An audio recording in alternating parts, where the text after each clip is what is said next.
Assalamualaikum warahmatullahi wabarakatuh. Para sahabat Waalaikumsalam. semua. Ya, apa kabar Pak Edi? Hari ini ketemu lagi. Terima kasih banyak.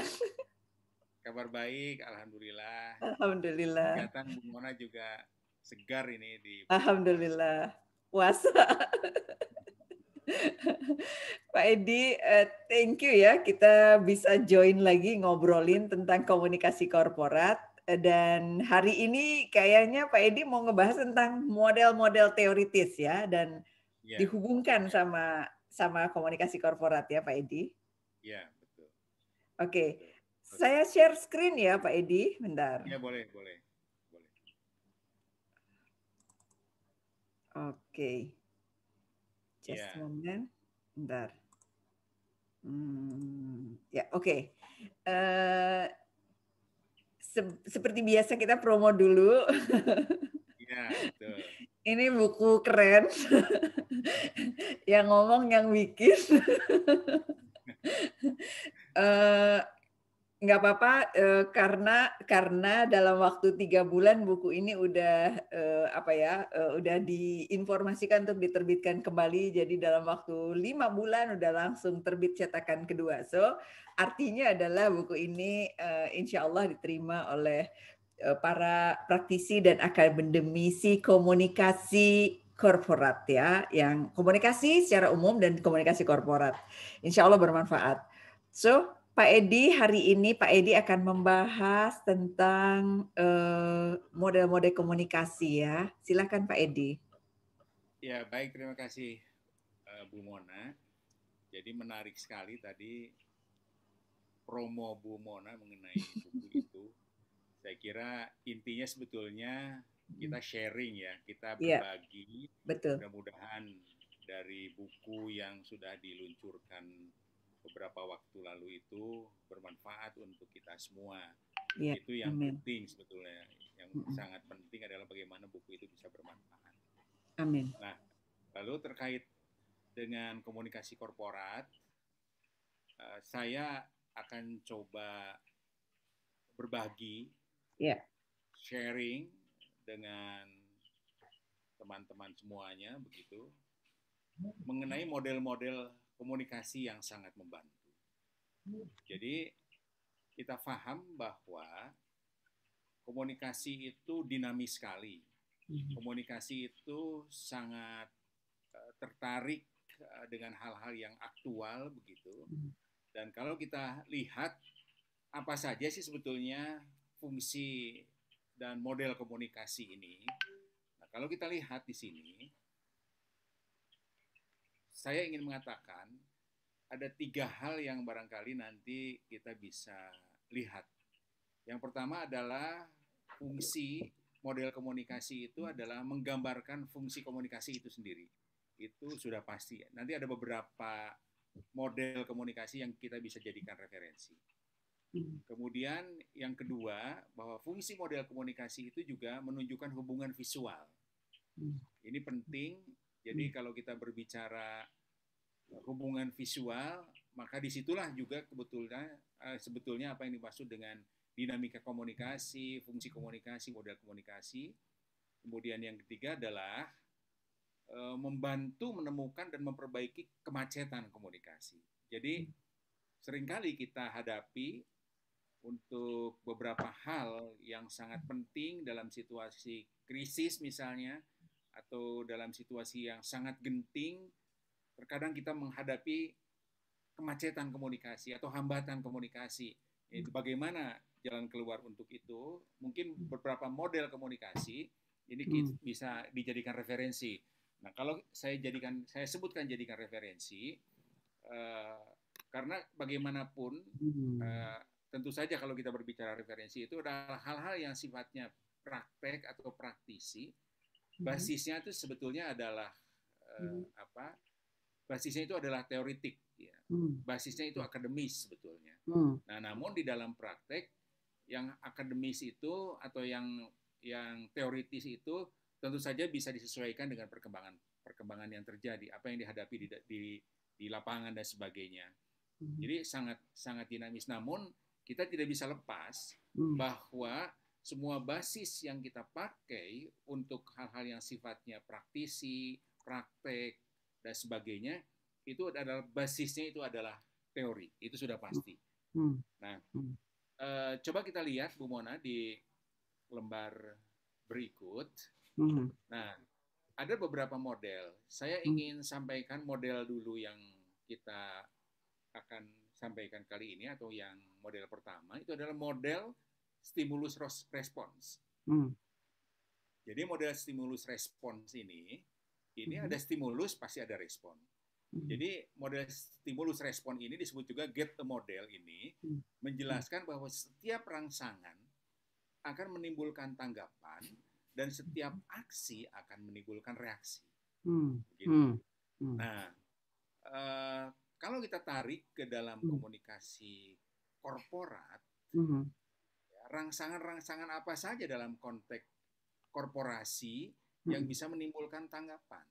Nah, tanggapan ini kan beragam nih Bu Mona.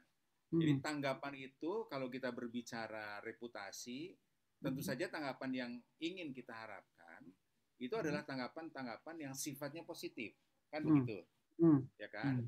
Nah, kalau misalnya kita mengharapkan tanggapan-tanggapan yang sifatnya positif, maka stimulus yang dibangun juga adalah harus stimulus yang positif, kan?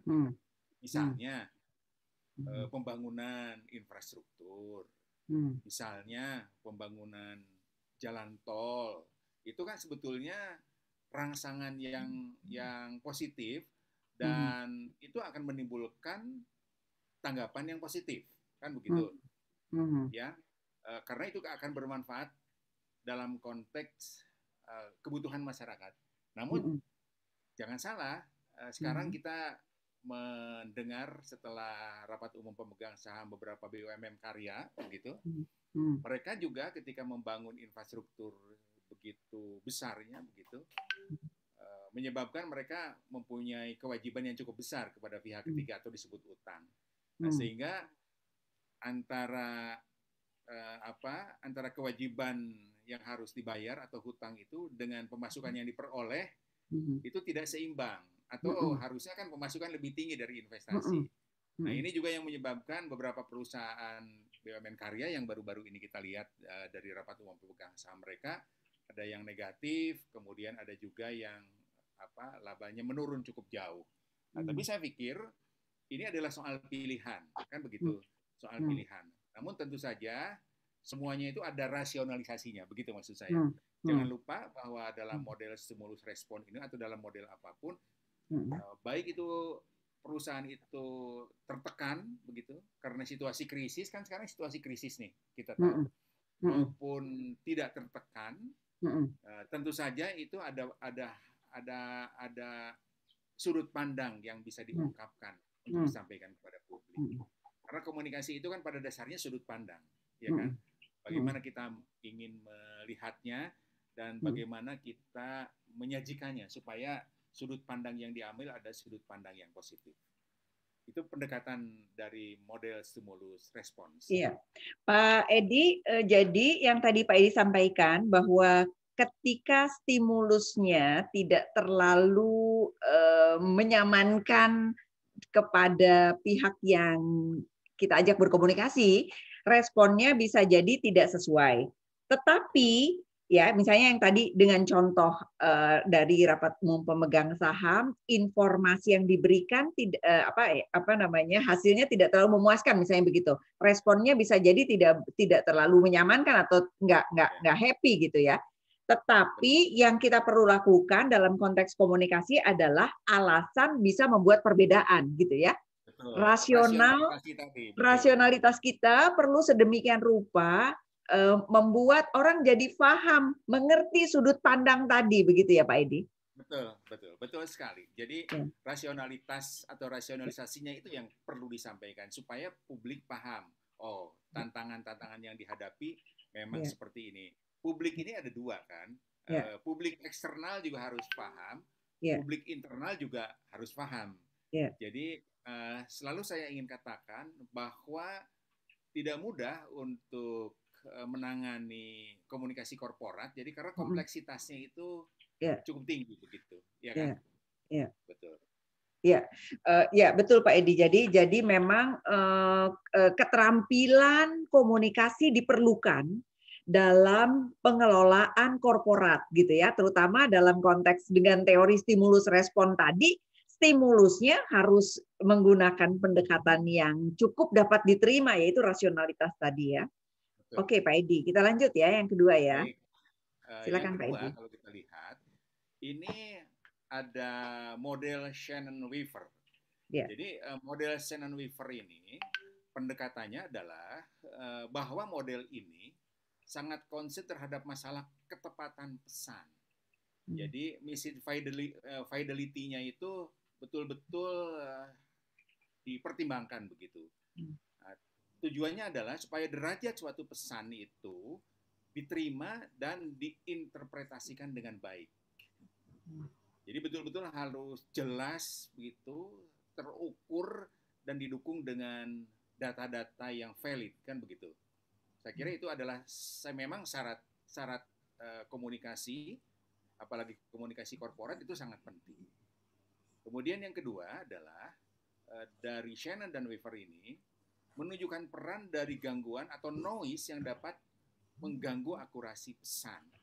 Jadi ini harus maksudnya diminimalisasi ini yang sifatnya akan menciptakan suatu noise atau gangguan sehingga akurasi pesannya itu menjadi berkurang. Itu yang kedua.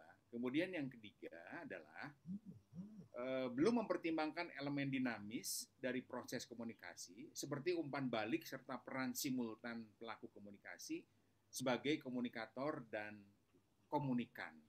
Jadi kalau kita lihat dari model ini, semuanya adalah berawal dari sebuah sumber informasi yang akurat tadi. Jadi ketepatan pesan itu akan sampai ketika data-datanya betul-betul dicek, peristiwa-peristiwanya tepat, dan tidak ada yang bisa menimbulkan mispersepsi. Nah, ini penting begitu. Ini penting bagi sebuah komunikasi, apalagi komunikasi korporat, atau bahkan komunikasi yang dilakukan oleh government atau pemerintah juga harus seperti itu. Satu contoh misalnya yang sering kita hadapi, contoh saja ini persepsi publik ya, persepsi publik. Misalnya informasi tentang kebijakan mengenai vaksinasi begitu. Misalnya kan vaksinasi COVID-19 itu banyak berbagai sumber diterima oleh publik begitu. Karena kenapa berbagai sumber? Karena narasumbernya berbeda-beda. Mungkin datanya juga diambil oleh narasumber yang satu dengan narasumber yang lain bisa jadi berbeda. Mungkin mereka bukan tidak paham data itu karena itu kan semuanya pengambil keputusan ya. Tetapi bisa jadi momentum yang dipakainya mungkin tidak sama kan satu sama lain. Nah, ini juga menimbulkan mispersepsi di publik atau menimbulkan berbagai tafsir di publik. Ini mana yang harus bisa kita pakai. Ya, itu misalnya yang sekarang ini lagi isu tapi sekarang sudah mulai berjalan bagus begitu. Ya kan? Jadi saya pikir ini penting. Demikian juga misalnya komunikasi, kalau kita tarik ke komunikasi korporat misalnya. Komunikasi korporat, perusahaan-perusahaan TBK misalnya ya Bu Mona, perusahaan-perusahaan TBK itu kan wajib mempublikasikan kinerjanya setiap triwulan melalui Badan Pelaksana Pasar Modal, juga bisa dikomunikasikan kepada publik. Mereka wajib itu. Kita pernah bahas bahwa itu juga memang bagian daripada implementasi atau pelaksanaan daripada Undang-Undang Keterbukaan Informasi. Nah, pada saat menyampaikan data kinerja korporasi misalnya, maka itu dari sisi finansial, berapa pendapatan diperoleh, berapa laba bersih yang dicetak, bagaimana kalau dibandingkan dengan tahun lalu atau dikenal dengan bahasa analisis keuangan year on year-nya seperti apa begitu, itu apakah turun atau naik begitu, itu harus betul-betul jelas, akurat begitu kan. Nah, kenapa itu demikian? Karena untuk perusahaan-perusahaan yang melantai di bursa, itu akan sangat berpengaruh terhadap para pemegang saham. Kan begitu. Karena kan yang ditunggu oleh para pemegang saham di bursa, itu kan sebetulnya salah satunya adalah capital gain. Kan begitu. Capital gain itu maksudnya begini. Jadi kalau saya membeli saham sebuah perusahaan harganya Rp1.000 begitu, satu lembar saham. Nah, yang ditunggu itu kan sebetulnya di periode berikutnya kinerja perusahaan ini harus tumbuh begitu supaya harga sahamnya naik. Apabila tumbuh, maka harga sahamnya mungkin saja menjadi 1.300 kan begitu. Berarti kan ada capital gain 300 si investor itu. Atau kalau Bu Mona membeli saham berapa ribu lembar gitu kan, kalau udah jadi 1.300, Bu Mona kan berarti punya gain 300 gitu. Ya kan? Jadi itu yang kemudian ditunggu sebetulnya oleh para investor. Ada lagi yang ditunggu sebetulnya. Kalau kinerjanya perusahaan terus tumbuh, maka dia juga akan dapat dividen kan, yang akan dibayarkan setiap tahun. Kalau kinerja perusahaannya bagus, maka dividen perusahaannya juga akan naik kan begitu. Jadi investor, kalau kita berbicara sebut yang supaya gampang, investor di bursa saham, apabila perusahaan kinerjanya bagus, maka dia akan dapat dua setidaknya. Yang pertama adalah dia dapat capital gain dari per lembar saham itu. Yang kedua adalah dia dapat dividen pada akhir tahun apabila rapat umum pemegang saham sudah selesai dan menerima laporan keuangan itu, karena kinerja perusahaannya naik, maka dividennya juga mestinya naik kan begitu. Sehingga yang dibagi kepada para pemegang saham juga menjadi besar sesuai dengan proporsi saham yang mereka pegang. Jadi ini betul-betul harus akurat datanya, tidak boleh salah begitu.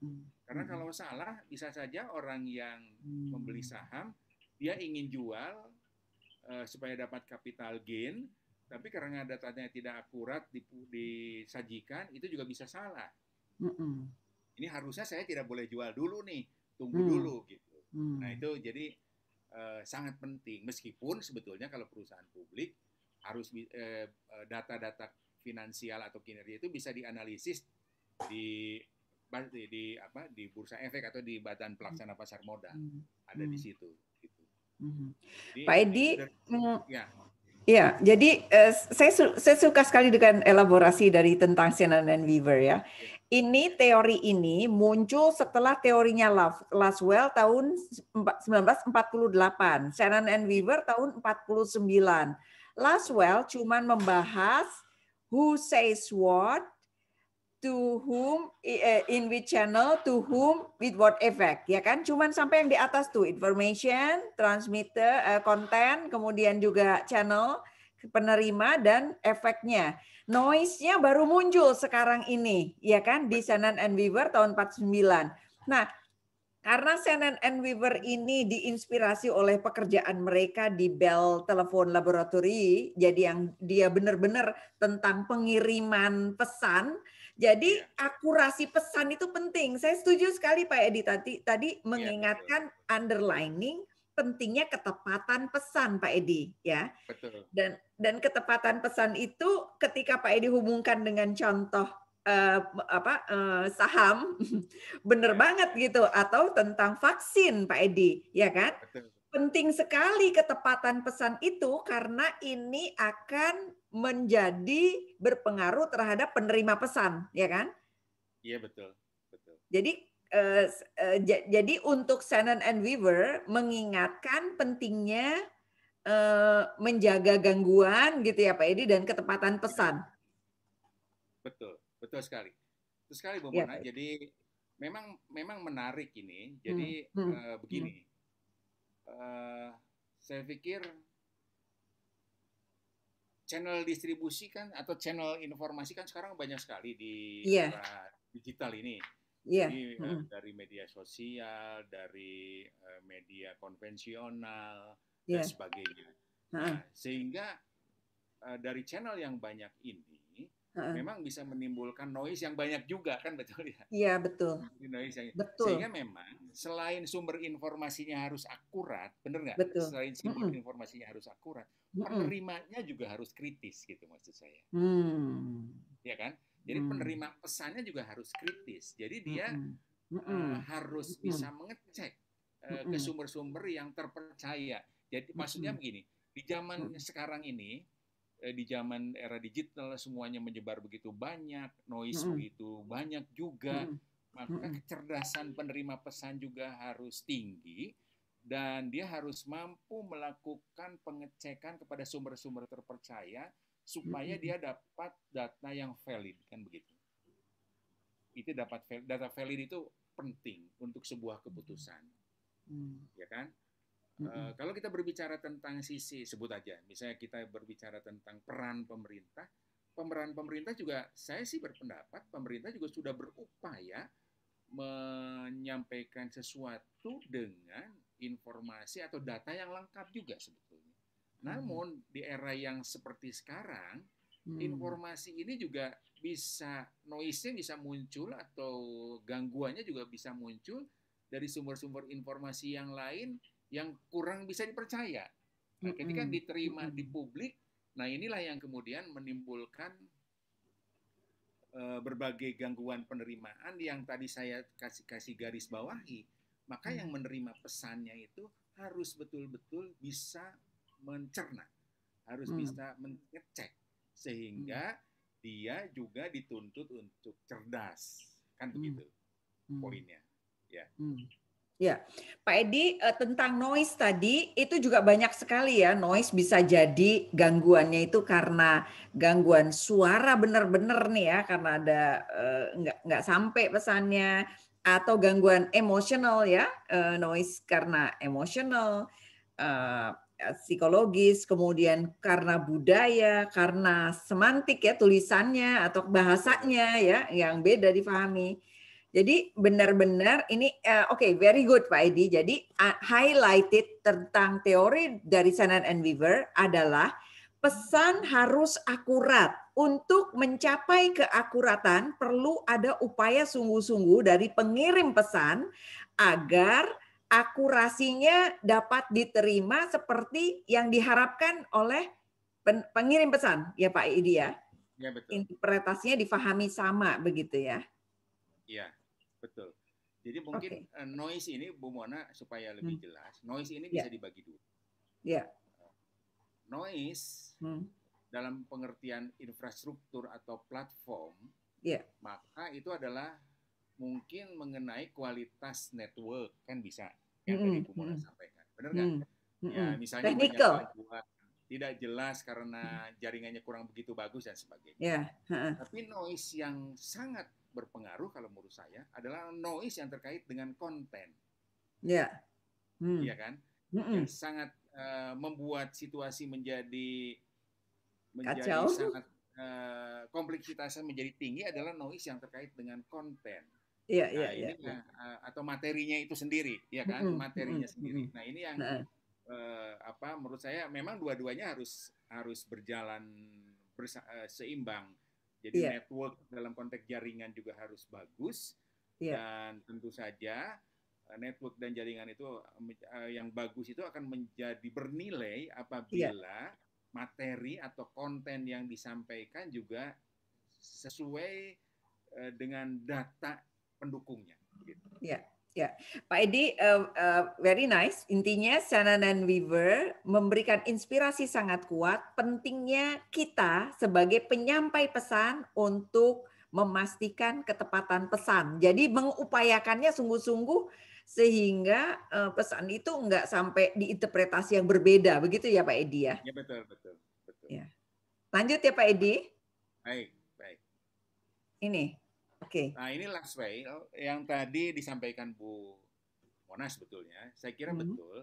Hmm. Jadi meskipun ini sangat terkenal ya sebetulnya ya, Sangat terkenal ya. sangat terkenal. Jadi ini Laswell ini banyak Hmm. menginspirasi berbagai analisis dan kajian komunikasi, Hmm. khususnya komunikasi massa dari sisi Hmm. pengendalian atau komunikator Mm-mm. pesan, media, Mm-mm. halayak, dan efek tentu saja. Mm-mm. Mm-mm. Jadi ini saya kira model yang terkenal dan populer pada saat Mm-mm. Mm-mm. ini baru-baru begitu. Mm-mm. Lalu kemudian beberapa kemudian masih berkembang, meskipun ini masih tetap relevan ya, masih tetap Yeah. relevan, dan saya pikir ini sesuatu yang sebetulnya sudah sangat akrab, bahkan ini menjadi rumusan pada saat kita menyusun sebuah informasi atau sebuah berita Betul. atau siaran pers begitu ya. Betul. Jadi ini betul-betul menjadi acuan yang sampai sekarang masih dipakai. Bukan hanya Yeah. menyusun sebuah berita, tapi menyusun sebuah naskah pidato pun Iya, sebetulnya iya, iya. berangkat dari sini. Bahkan mungkin menyusun sebuah buku pun sebetulnya bisa berangkat dari Iya, sini. iya, iya, Ini iya. betul-betul menurut saya sih sangat luar biasa ini. Laswell membuat model ini, buat Bu Iya, Mauna begitu kalau menurut saya ini. iya, iya. Setuju Pak Edi. Jadi dengan gambar ini, tadi yang pertama Pak Edi sampaikan tentang fungsi dari model tadi adalah untuk membantu visual, ya kan? Dengan Ya, visual ini kita langsung bisa membayangkan, oke, pesannya buat siapa ya? Isinya apa ya? Melalui medium apa ya? Kepada siapa ya? Dan dampak yang diharapkan seperti apa ya? Gitu ya. betul. Eh, Memang Pak Edi dari semua model-model itu pasti ada kelebihan dan kekurangannya ya Pak Edi ya. Ya, betul. Yang Betul sekali tadi Bu Mauna. iya, yang tadi yang sebelumnya Shannon and Weaver membantu after dari Laswell yang nggak ada noise ya, ditambahin Ya, sama ini. Tapi tadi Pak Edi jelaskan juga di Shannon and Weaver belum mempertimbangkan elemen dinamis dari umpan balik yang di Shannon and Weaver ya Pak Edi ya. Jadi betul. di sini kelihatannya satu arah nih ke sini gitu ya, belum dibalikin nih ya. Ya, betul. Nah, Oke Pak Edi. sebentar dulu yang Laswell Ya, ya. yang Laswell ya. Oke. Saya ingin elaborasi sedikit Ya. saja. Kalau kita lihat sekilas, ini Heeh. model ini kita sangat akrab gitu, Heeh. seolah-olah ini bisa dilakukan. Iya. Tetapi di dalam praktek, Bu Mona, ketika seseorang diminta merumuskan ini, Iya. itu seringkali mereka kesulitan gitu. Iya, Dan iya, iya. tidak terungkap nih sebetulnya apa yang dirumuskan Laswell. Padahal acuannya itu sudah benar-benar clear atau sudah betul-betul jelas. Nah, ini artinya adalah salah satu yang kemudian menjadi kelemahan di dalam praktek, kurang jeli begitu. Kurang jeli untuk bisa mengecek atau mengikuti model yang akan dipakai. Iya. Jadi sebetulnya kalau siapapun yang mau dipakai, katakanlah Laswell, maka harus sangat jelas begitu. Kadang-kadang ini juga tidak urut begitu, meskipun tidak selalu harus urut ya. Nah, banyak sekali dari kalau kita membaca sebuah naskah itu ada yang hilang ini, ada yang hilang. Nah, menurut saya ini gejala umum yang saya pikir apabila mempedomani ini mungkin hal-hal yang harusnya muncul itu tetap ada, atau hal-hal yang harusnya penting itu muncul dari poin yang penting, sehingga substansi daripada pesan atau materi itu bisa terungkapkan.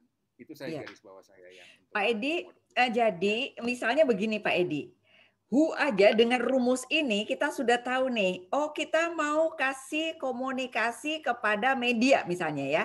Who-nya kita hitung siapa nih? Who-nya yang menimbulkan dampak efek yang bagus ya kan? Siapa yang jadi penyampai ya kan? Apakah pimpinan tertinggi ataukah orang komunikasi ya Pak Edi ya? Ini kan jadi dengan rumus ini kita secara mudah bisa mendapatkan peta lah gitu ya. Ini who-nya siapa? Kemudian to whom aja Pak Edi di misalnya government relations gitu ya. Government relation ini kita pilih to whom-nya itu kan harus spesifik Pak Edi ya kan? Betul ya Pak Edi? Kepada siapa nih? Apakah siapa yang decision maker? Siapa yang secara teknis kita ajak untuk berdialog gitu ya kan? Jadi dengan pemilihan dengan peta ini peta yang paling mudah gitu ya, model yang paling mudah. tetapi inspiratif gitu. Kita langsung tahu tuhumnya sama siapa nih, jangan sampai salah siapa aja dari government relation kita hubungan sama pemerintah ke siapa aja nggak kayak gitu kan. Kita harus pilih betul-betul supaya efeknya dapat tadi ya Pak Edi. Iya betul. Clear saya kira. Baik. Iya. Oke, Ya. next ya. Nih, Ya. silakan Pak Edi. Nah, ini adalah model yang ini juga menarik ini. Ini adalah Osgood dan Schramm ya. Jadi disebutnya adalah model sirkuler. Jadi model Schramm ini menggambarkan suatu proses komunikasi yang dinamis yang tadi sebetulnya di Sharon Weaver juga disinggung. Kemudian yang kedua bahwa di sini dijelaskan di model ini bahwa setiap orang selain sebagai penyandi atau encoder juga sebagai penyandi balik. Dia sebagai decoder begitu. Jadi ada umpan balik di sini yang juga digarisbawahi di model ini. Kemudian komunikasi itu yang ketiga selalu melalui kota dan berubah disebabkan oleh interpretasi. Ya. Kebiasaan, kesanggupan dan kemampuan bukan kota kita, sorry. Kesanggupan dan kemampuan kita akan tetapi input yang dibuatnya, pesan yang masuk tetap tercerminkan dalam output yang dirancangnya. Jadi pesan yang keluar. Jadi di sini intinya kalau saya tangkap dari model yang ini adalah pertama bahwa di garis bawahi bahwa komunikasi dinamis seperti yang terjadi juga akhir-akhir ini atau saat ini dan beberapa tahun yang lalu. Dan di sini memang dia tidak satu arah tapi sudah terjadi timbal balik di model ini. Dan saya pikir timbal balik inilah yang sebetulnya sangat penting dalam sebuah komunikasi untuk mendapatkan berbagai masukan yang diperoleh dari publik. Jadi misalnya kalau bisa berbicara tentang korporasi, misalnya ya kalau kita berbicara korporasi dan itu adalah sebuah produk, maka masukan atas kualitas produk itu menjadi sangat penting, atau layanan atas sebuah servis, atas sebuah layanan itu menjadi sangat penting untuk perbaikan-perbaikan ke depan.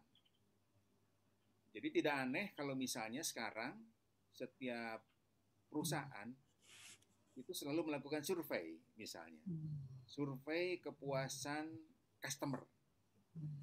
Ya, survei kepuasan customer itu adalah untuk mengetahui sejauh mana respons customer atau respons pelanggan terhadap sebuah layanan atau terhadap sebuah produk yang diberikan oleh korporat itu.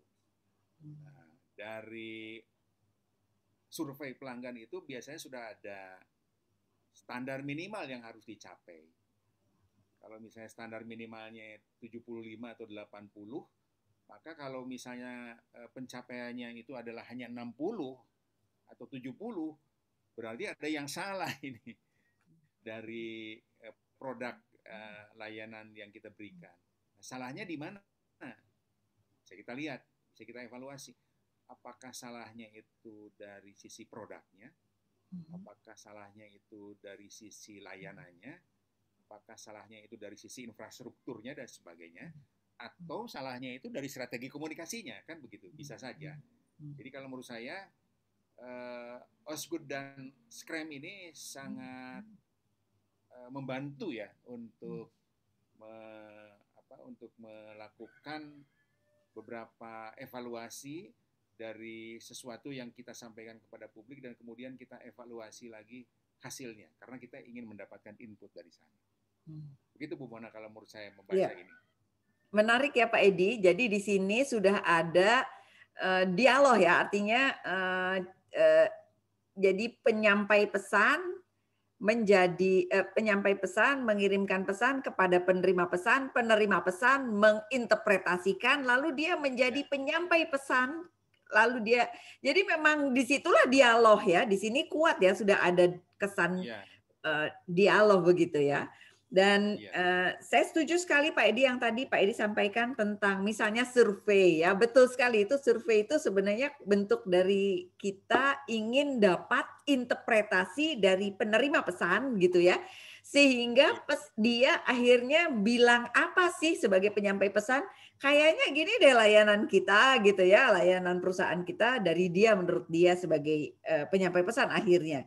Atau riset tentang apakah di internal perusahaan pegawai-pegawai itu atau internal staf itu sudah tahu visi misi organisasi atau tujuan organisasi. Itu juga bisa ya Pak Edi ya?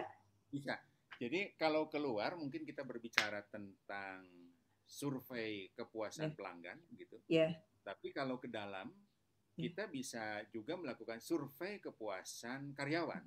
Yeah. Dan itu Yeah. sebetulnya lazim, bukan lagi lazim ya, harus dilakukan oleh sebuah korporat ya, atau sebuah korporasi. Dia harus lakukan itu 2 survei. Untuk apa?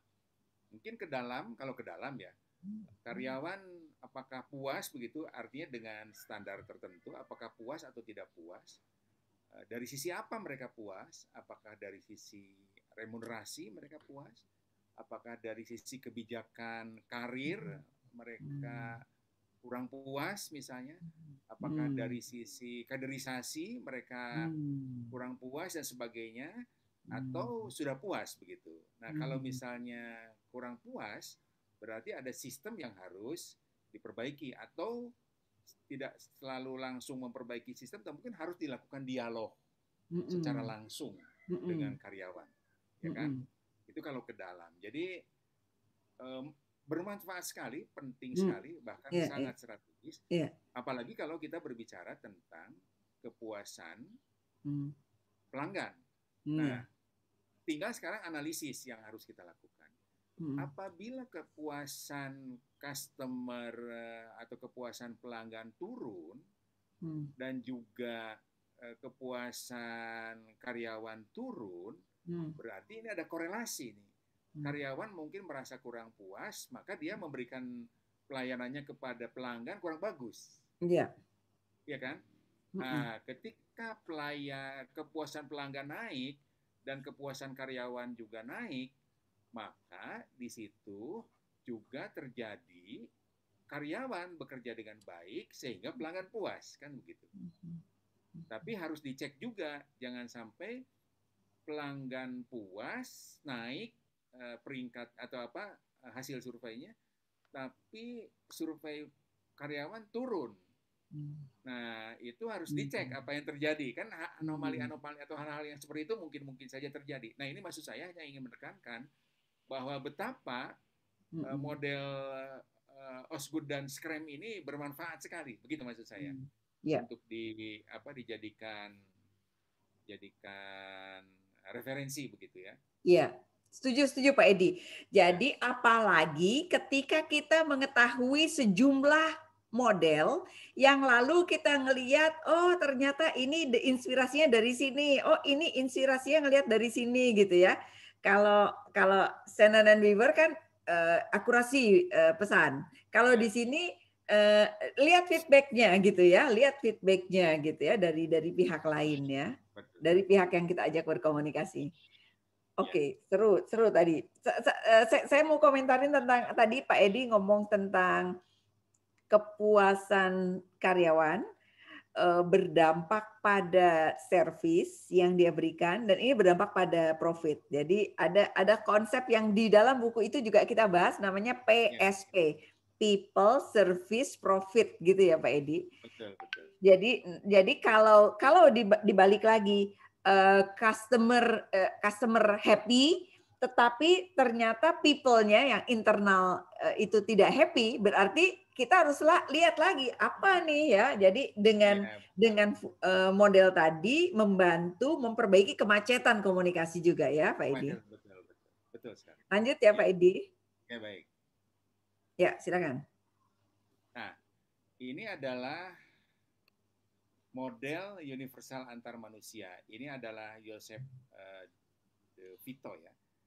Di model ini kita bisa lihat ya. Di dalam model ini disebutkan di sini, ketika kita mengirimkan pesan, kita juga menerima pesan. Baik itu dari diri sendiri, mendengar, merasakan gerakan dan melihat banyak isyarat tubuh kita sendiri maupun dari orang lain begitu. Jadi intinya adalah di model ini, di model universal ini, bahwa kita itu bagian daripada pesan itu sendiri, kalau saya menangkapnya seperti itu. Karena kita juga mengirim pesan, kita juga menerima pesan. Kan begitu. Artinya adalah apa yang kita kirim, kita sebetulnya sudah harus siap juga. Pesan yang kita kirim itu, kita pasti akan menerima pesan. Atau kalaupun secara fisik mungkin menerima pesan itu bisa diartikan, kalau di model ini saya bisa menerjemahkan, mungkin ketika kita menerima pesan maka kita harus juga untuk melakukan introspeksi begitu, untuk melakukan cek lagi, benar nggak nih pesan yang kita kirimkan ini, ya, ada nggak perasaan kita bahwa ini adalah sesuatu yang sudah bisa diterima begitu. Jadi di sini nih memang ini konteks humanismenya lebih tinggi kalau saya menangkapnya di sini, meskipun ini digambarkan cukup sederhana ya begitu. Di dalamnya tentu saja dia garis bawahi di sini ada noise juga, ada gangguan dari umpan balik yang dikirim, dari pesan yang diterima, lalu umpan baliknya seperti apa. Saya menangkapnya ini lebih lebih manusiawi begitu kalau saya melihat. Iya. Begitu Bu. Pak Edi, Joseph De Vito ini kan expert di komunikasi antar pribadi ya Pak Edi. Jadi betul. arahnya dia lebih ke gimana individu itu perlu lebih sensitif dalam berinteraksi begitu ya Pak Edi sepertinya ya. Betul. Jadi dia harus sensitif sama pesan yang disampaikan orang lain melalui dirinya, melalui dia kan di sini kayaknya ada terlihat ada feedback juga ya kan Pak Edi. Ya, Feedbacknya itu mungkin bisa dalam bentuk kata-kata maupun bukan kata-kata ya, non-verbal sepertinya ya. Betul. Ini dalam konteks komunikasi korporat gimana kira-kira Pak Edi? Saya sebetulnya begini Bu Mona, memang Vito banyak menggarisbawahi mengenai komunikasi antar pribadi ya begitu ya. Iya. Tapi sebetulnya jangan salah, komunikasi antar pribadi itu substansinya itu menurut saya lebih dalam juga. Di mana-mana. Iya, artinya kalau kita mau menyampaikan sesuatu, ini kalau saya menangkapnya, kalau kita menyampaikan, pikir dulu. Ya. Pikir dulu. Tepatkah kita menyampaikan? Kemudian benarkah datanya? Sudah dicek, sudah sesuai. Tetapi ketika kita sampaikan, apakah kita tidak membuat orang lain tidak nyaman begitu? Nah, itu pertimbangan-pertimbangan yang menurut saya harus muncul. Dan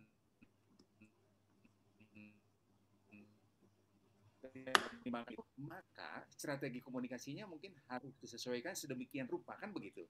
Kan semuanya sebetulnya akan berawal dan berakhir bagaimana kita menyampaikan pesan, ya kan? Mungkin kita ingin menyampaikan kritik, tetapi cara menyampaikan kritik yang sesuai dengan kultur yang ada itu mungkin penerimaannya apabila kita menyampaikan dengan kultur yang sangat berbeda, kan begitu? Ya kan? Jadi misalnya masing-masing, mungkin bukan etnik ya, nggak apa-apa, mungkin masing-masing etnik itu kan juga berbeda. Ada yang langsung dia bisa sampaikan, tetapi ada yang harus disampaikan dengan cara yang lebih baik begitu. Ya kan? Jadi kalau menurut saya ini adalah relevan Bu Mona. Iya. Di komunikasi korporat. Kenapa relevan di komunikasi korporat? Karena kalau kita berbicara komunikasi korporat, yang namanya komunikasi korporat itu sasarannya kan multi stakeholders. Iya. Ya kan? Iya. Jadi karena stakeholders daripada korporat kan banyak, jadi Iya, memang diramunya harus bagus sekali. iya, iya. Jangan Saya setuju sampai Pak kita Edi. menyampaikan, ya, Ya, setuju, setuju. Saya cuma ingin mengatakan bahwa dia concern betul, terhadap antar manusia itu gitu. Karena ya, dia ya, banyak ngebahasnya komunikasi antar pribadi gitu ya. Anda pribadi, betul. Heeh. Setuju, Bu. Padahal sebenarnya stakeholders itu banyak sekali dan stakeholders itu antar pribadi juga, iya kan? Sebenarnya Ya, antar betul, pribadi konteksnya konteks profesional, iya kan? betul, betul, Ya. betul. Setuju. Ya, Jadi dia di sini mengingatkan perlunya lebih sensitif terhadap interaksi antar pribadi tersebut, begitu ya? ya, ya, betul. Betul, Bu. Oke. Ya, Kita lanjut ya, Pak Edi. ya, baik. Wow, ini dia. Ini Silakan. adalah Berko dan Wolfin ya. Hmm. Jadi ini kita lihat ya. Ya. Di sini di model Berko dan Wolfin ini, kita lihat yang kiri begitu. Ya. Dia katakan bahwa atau Nah. kita bisa artikan bahwa seorang pembicara menjadi sebuah pesan dan mengirimnya kepada pendengar melalui satu atau lebih saluran. Oke. Panca indera. Jadi ada penglihatan, pembicaraan, sentuhan, cicipan dan penciuman. Nah, pendengar kemudian menerima dan menjadi balik pesan. Sebetulnya substansinya mirip dengan yang SRAM tadi ya sebetulnya. Nah, ini adalah linear model. Jadi one direction communication, one directional communication, begitu dia menyebutnya. Kemudian di yang kanan kita bisa lihat bahwa seorang sumber penyandi dan mengirim pesan kepada penerima. Jadi penerima menerima dan menjadi balik pesan sebagaimana dalam komunikasi linier, tetapi kemudian menyandi umpan balik dan mengirim balik pesan tersebut ke sumber sehingga membuat pesan berlangsung dua arah.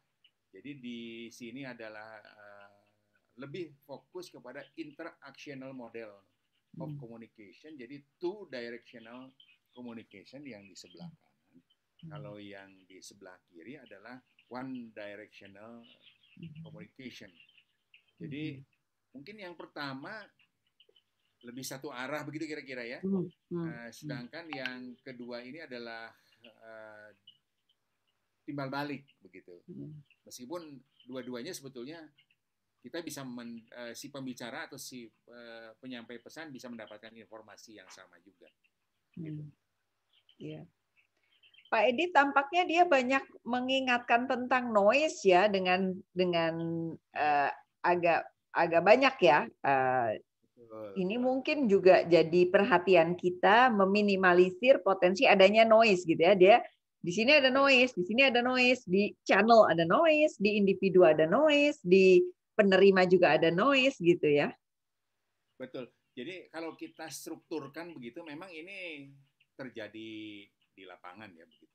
Ya, ya. Jadi misalnya satu pesan kebijakan kalau kita berbicara komunikasi korporat, satu pesan kebijakan dari CEO sebuah korporasi itu kan tahapannya berjenjang ya. Di dalam rapat terbatas pimpinan perusahaan disampaikan kebijakan-kebijakan penting, dari sini turun lagi begitu ke level di bawahnya, turun lagi di level ke bawahnya, turun lagi di level ke bawahnya sampai ke pelaksana kan begitu. Nah, noise itulah yang kemudian bisa mungkin terjadi kan begitu, ya kan? Apa gangguan-gangguan itu, distorsinya mungkin saja terjadi. Nah, sehingga ini yang memang keterampilan menyampaikan pesan sebagai sebuah kebijakan itu menjadi sangat dituntut oleh para pimpinan perusahaan. Makanya tidak aneh kalau kita selalu mengatakan bahwa ya memang yang namanya pimpinan perusahaan itu harus bisa menguasai komunikasi dengan baik. Artinya komunikasi dengan baik itu dia harus menyampaikan pesan dengan clear, harus didukung kembali lagi sebetulnya, harus didukung dengan data, harus didukung dengan fakta, sehingga kalau misalnya didukung dengan data dan fakta, noise itu akan berkurang, gitu maksud saya. Iya, iya, iya. Ya kan? Iya. Nah, jadi Ya, Kalau ya. jadi mengurangi sebanyak mungkin asumsi begitu, Iya, betul. ya kan? Mm-mm. Begitu maksud saya. Interpretasi yang tidak diharapkan ya Pak Edi. Ya, betul. Ya, Interpretasi yang tidak diharapkan. ya. Asumsi itu hanya muncul dalam Mm-mm. hitungan-hitungan, atau asumsi itu hanya muncul dalam diskusi-diskusi level manajemen sebagai Iya, acuan iya, untuk mengambil keputusan, sebagai acuan untuk mempertimbangkan berbagai pendekatan, kan begitu. iya, Tetapi ketika itu sudah menjadi keputusan, iya, maka yang dijadikan acuan itu adalah data dan fakta. Itu supaya dia tidak muncul noise yang begitu banyak. Menurut saya, Berko dan Wolfin ingin menggambarkan itu sebetulnya. iya. Ya, Pak Edi, saya ingin melihat kembali konsepnya Devito ya Pak Edi. Ini ya, dia mengingatkan ketika penerima pesan bereaksi seperti dalam mendengarkan, memberikan isyarat dari tubuh. Pada saat Berko yang pakai konsep Berko ini, ketika ya, menyampaikan pesan, lalu ada noise yang tadi tuh kan ya, jangan sampai noise itu kan bisa jadi dia misalnya diam atau dia misalnya bereaksi tubuhnya dan lain sebagainya. Itu ya. sebagai sesuatu yang informasi juga untuk penyampai pesan agar dia bisa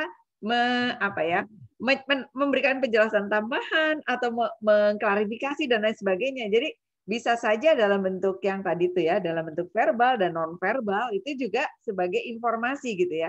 Dengan konsepnya Berko kita jadi lihat hati-hati nih sama Betul, sama semua proses ini gitu ya.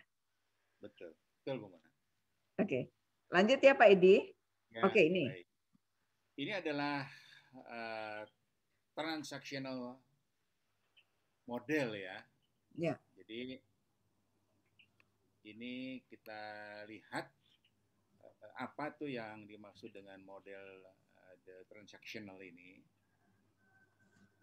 Di sini ini adalah ada catatan sebagai multi-directional communication. Apa itu multi-directional communication? Communication ya. Jadi saya awali dengan ilustrasi. Jadi ada ilustrasi di Ya. bawah. Ketika saya mendengarkan, saya secara serempak berbicara kepada Anda dengan respon-respons non-verbal.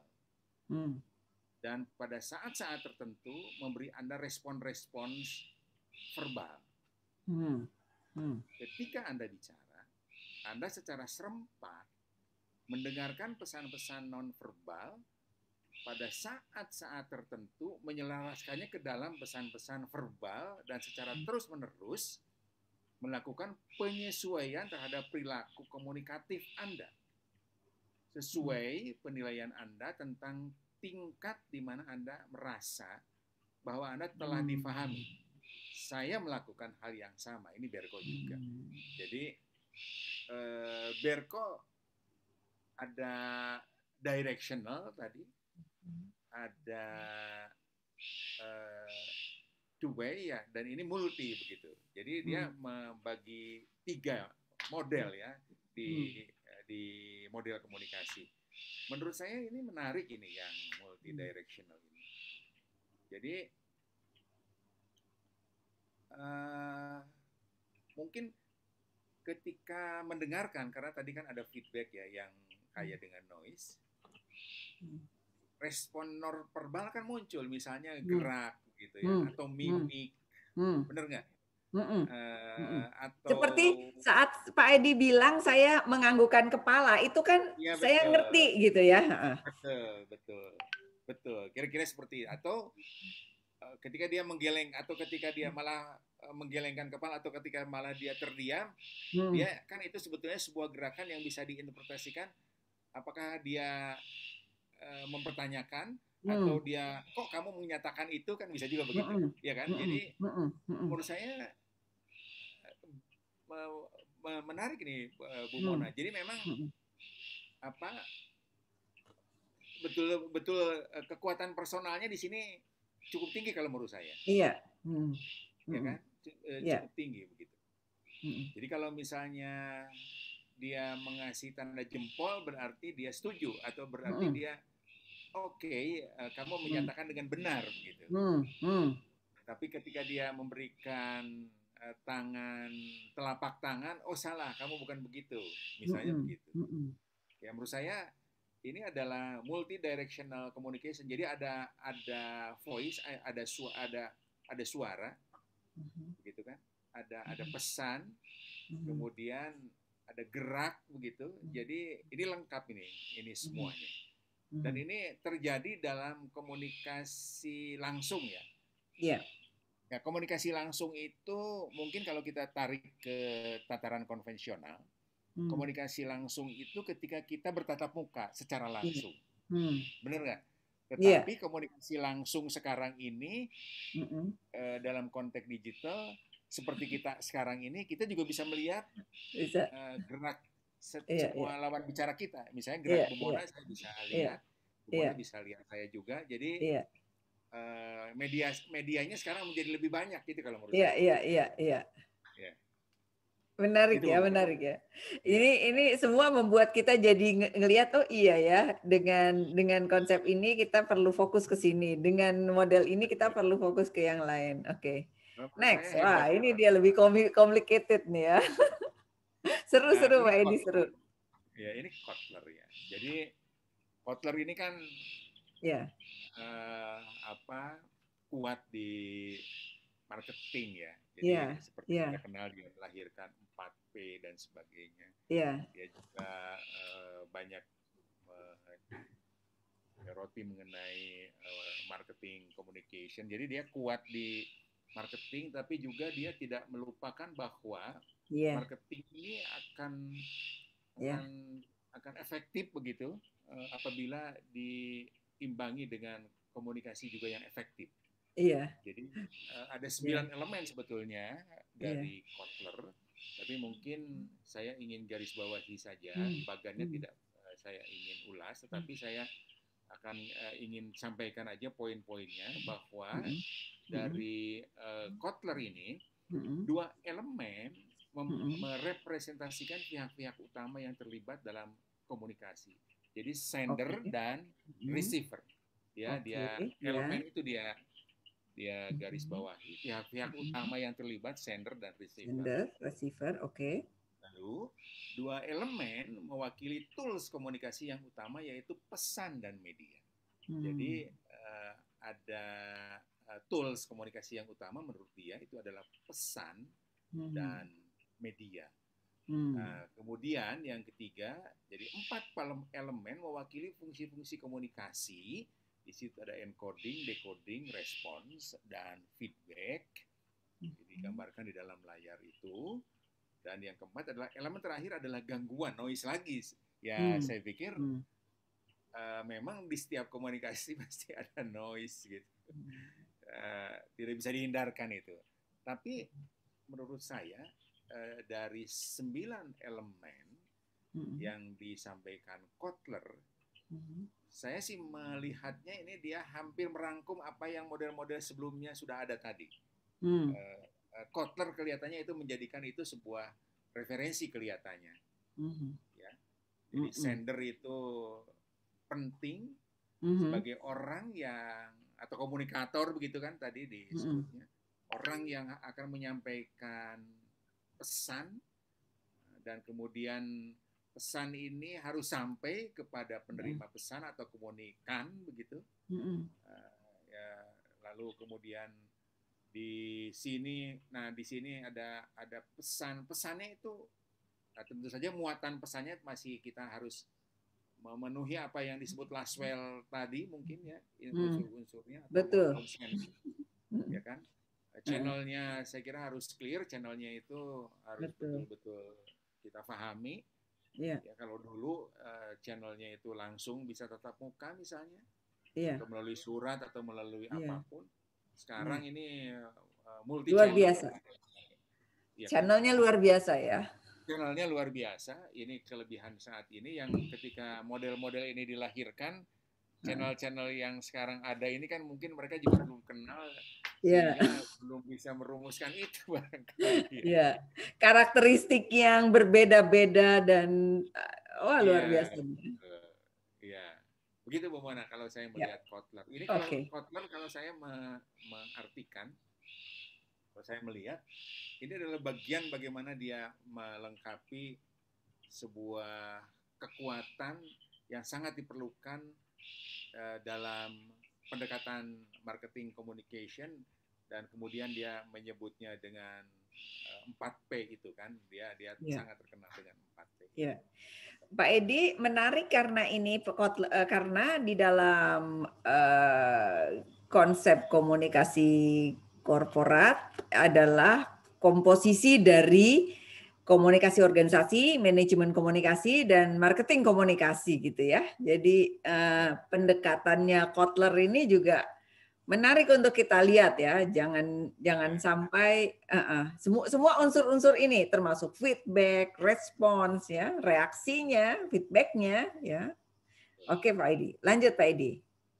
nah, ini yang terakhir Bu Mona. Oh, sorry. Jadi uh, dari semua model Mm-mm. yang tadi kita sudah bahas atau kita Mm-mm. diskusi, maka kalau kita tarik dalam konteks praktis begitu atau Mm-mm. praktek di sebuah korporasi, sebut Mm-mm. saja korporasi karena kita berbicara komunikasi korporat, Mm-mm. maka sebetulnya ada panduan yang Mm-mm. coba apa dirumuskan. Mm-mm. Kita harus bisa mengikuti atau membantu dalam format perencanaan komunikasi ini, Mm-mm. ya kan? Apa itu Mm-mm. format perencanaan komunikasi? Sebetulnya tadi kita relevan sudah diskusi. Kalau kita Mm-mm. berbicara what misalnya, maka Mm-mm. setidaknya kita harus tahu apa isu yang mau diluncurkan, Mm-mm. apa isu korporat yang mau disampaikan kepada publik itu, Mm-mm. kan begitu. Mm-mm. Misalnya off pembangunan jalan, kick off pembangunan pelabuhan, kick off pembangunan pelabuhan misalnya, kan Mm-mm. begitu. Mm-mm. Nah, itu harus jelas pembangunan Mm-mm. pelabuhan. Maka di sini di baris yang pertama, apa, di angka Romawi yang pertama, maka di angka Romawi yang keduanya ini supaya memudahkan itu peluncurannya itu mengenai apa saja pelabuhan itu, misalnya Mm-mm. luasnya, di daerah mana dan sebagainya itu harus clear, berapa investasinya misalnya kan begitu, Mm-mm. ya kan, Mm-mm. Mm-mm. apa harus dijelaskan itu tuh. Nah, kimisinya penting, yang paling serius misalnya sebutlah infrastruktur, mungkin kalau pelabuhan atau apalah begitu, ini supaya mudah aja ICT misalnya. Kita kalau misalnya kita tarik ke ICT, misalnya kick off pembangunan jaringan kabel misalnya kan begitu, Mm-mm. Mm-mm. peluncurannya di mana, maka kita harus sampaikan kimisinya bahwa perusahaan ini adalah yang kita boleh klaim kan paling serius mendukung visi Nusantara melalui melalui perluasan infrastruktur ICT misalnya. Jadi karena kita juga sudah membangun sekian ribu kilometer jaringan dan sebagainya. Untuk apa ini? Misalnya transformasi mewujudkan gagasan New Wave sebagai bisnis baru. Nah, digital kan. Jadi Mm-mm. New Wave digital itu layanan-layanan digital. Formatnya apa?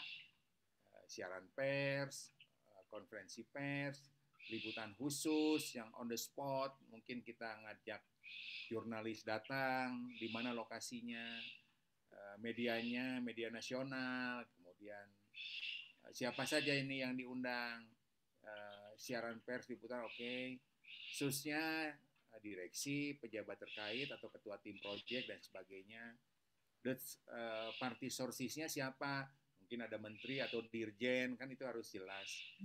Di partnernya di sini apa, atau mitranya siapa? Mungkin experts kita perlukan untuk endorsers, penting supaya dia pihak ketiga yang bicara kan. To whom-nya public, government, regulator, gitu kan. Channelnya kita harus bagi. Kalau cetak itu media cetak nasional, kalau .com media online yang relevan misalnya. Kalau TV free to air, free to air-nya siapa? TV nasional, radio yang berjaringan, mungkin yang berjaringan itu RRI dan swasta yang juga jika hanya bukan di satu kota tapi juga bisa berjaringan di kota-kota yang lain. Kemudian yang lainnya misalnya lokal media, kan di masing-masing provinsi atau di masing-masing kota ada juga lokal media. Lokal media juga ada yang print, ada yang online misalnya. Ya. Lalu harapannya apa begitu? Harapannya adalah kita membangun persepsi tentang korporasi yang paling bisa diandalkan untuk mewujudkan visi Nusantara, kan begitu misalnya. Mendukung pembangunan nasional, kan begitu. Nah, di sini apa? Misalnya kita harapkan apabila kita mendukung pembangunan nasional, maka bisnis new wave atau bisnis digital bisa tumbuh. Ya. Nah, hal yang lain harapannya adalah misalnya persepsi tentang spirit baru korporasi itu kita sampaikan misalnya terkait dengan corporate identity atau identitas perusahaan itu seperti apa. Identitas itu tidak selalu harus logo, tapi juga mungkin histori tentang perusahaan itu juga bisa disampaikan, bagaimana perannya dia dalam pembangunan nasional dan sebagainya. Nah, tentu saja dari sini kita harapkan akan terbentuk spirit baru korporasi. Jadi spirit perusahaannya akan tambah tinggi karena mendapatkan apresiasi dari investasi atau pembangunan yang dilakukan. Sehingga ini menjadi sangat penting hal yang seperti ini dibangun. Jadi strategi komunikasi harus disiapkan secara matang supaya target dan sasarannya tepat, materinya tepat seperti yang tadi Shannon sampaikan, harus didukung dengan akurasi data, susun dengan sumber-sumber yang jelas, kurangin noise sedemikian rupa dengan cara data yang akurat supaya orang mengutip berdasarkan data dan fakta yang terjadi. Ini adalah format perencanaan komunikasi yang sebetulnya bisa menjadi referensi. Tentu tidak harus persis ini, tetapi paling tidak ini membantu saja. Tentu saja masing-masing korporat bisa melakukan sesuai dengan kebutuhannya. Begitu, Mbak Mona? Pak Edi, di sini di dalam format perencanaan komunikasi, Pak Edi mengutip dari salah satu teori ya, misalnya salah satu model, misalnya yaitu tadi ada what, who ya. Ini modelnya Laswell ini kelihatan banget di sini gitu ya. Jadi berarti dengan kita memahami model, kita diuntungkan karena dibantu menghubungkan apa sih, gimana sih nurunin gagasan di situ. Terus juga ngelihat, oh kali yang macet nih misalnya ya tadi ya, channelnya. Oh channelnya nih yang ini nih pilihannya kurang tepat nih, berarti yang dibenerinnya di situ. Jadi diagnosanya tuh lebih bagus gitu ya Pak Edi ya. Oke, so interesting. Baik, terima kasih sudah selesai. Ini refreshing yang mencerahkan Pak Edi dan semoga bermanfaat para pembelajar komunikasi dan praktisi juga. Jangan lupa praktisi juga harus diingetin lagi untuk buka buku lagi gitu ya Pak Edi ya. Kalau akademisi bersyukur ya karena dapat implementasi contoh-contoh konseptual dan kontekstual dari Pak Edi ya. Terima kasih Pak Edi, selamat berbuka puasa, selamat beristirahat. Terima kasih, kita ketemu lagi di sesi-sesi berikutnya ya Pak Edi. Terima kasih. Mari, assalamualaikum warahmatullahi wabarakatuh. Waalaikumsalam.